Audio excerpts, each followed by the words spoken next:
We're going to talk about an ADU law that went into effect in January 2021. It's called AB 3182, and it's specifically about rental restrictions and homeowners associations and planned developments, condo associations, all those kinds of associations. So if you want a broader overview of ADU law, check out the link, which I'll put in frame here, and there'll be a link in the description below to a longer video about ADU laws in general. This video is a short one specifically about this new law from 2021 about HOAs and specifically about rental restrictions.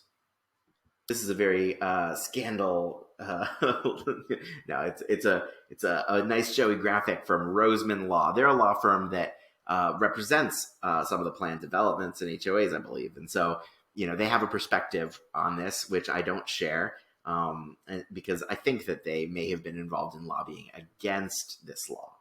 But their website is a good resource on what is included in the law, and I will take you through their legal update. The law amended the code in two places. It amends the government code, the big law about ADUs. It's 65852.2. And I'll link to both of these in the description below if you want to read the actual code. It also amends the civil code in sections 4740 and 4741. I think one of those is a brand new section. How exciting. But that's what's traditionally called like the Davis-Stirling Act, which is the law that laid out what these like common interest developments and HOAs could be like. And so it strikes into the heart of the Davis-Stirling Act and sets up some pretty big restrictions on what those communities can say about rental units.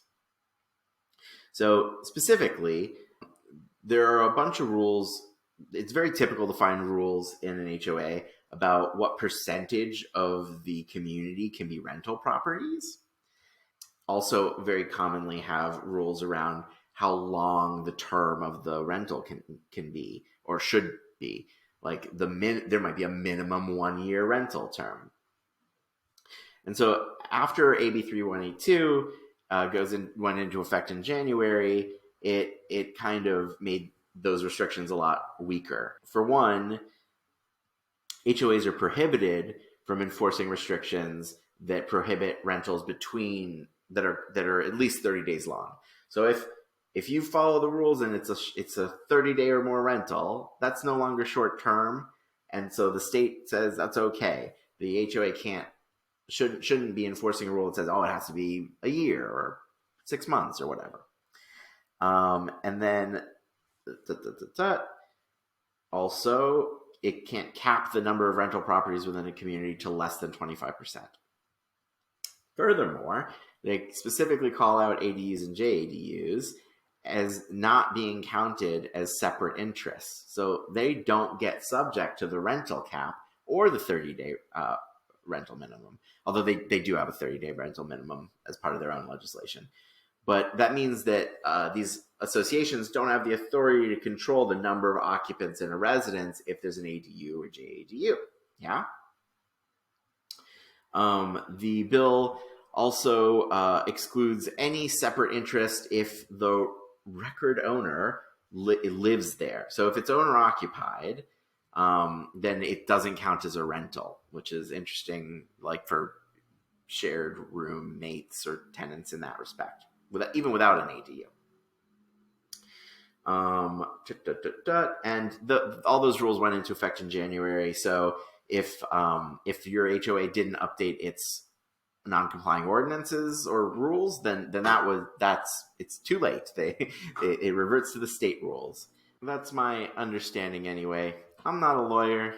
I'm giving you broad general information, and you should always talk to a legal professional about your specific case. Sometimes the planning department can also be helpful in speaking to the HOA just sort of reasonably and let them know what the city's stance is. And you should seek professional help in your specific case.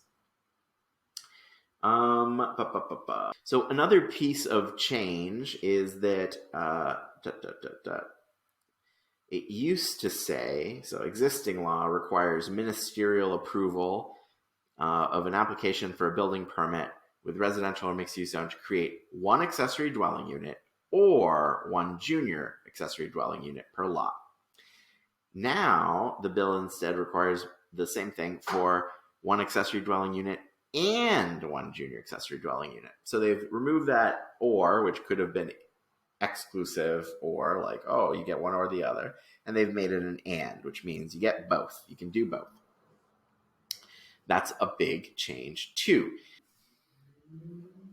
If you want more ADU laws, check out these videos that already exist. And then remember, I cover all the ADU law changes, all the updates to guidance. So subscribe to the channel if those things are important to you, and you'll find out first when new clarifications come out, when new laws come out.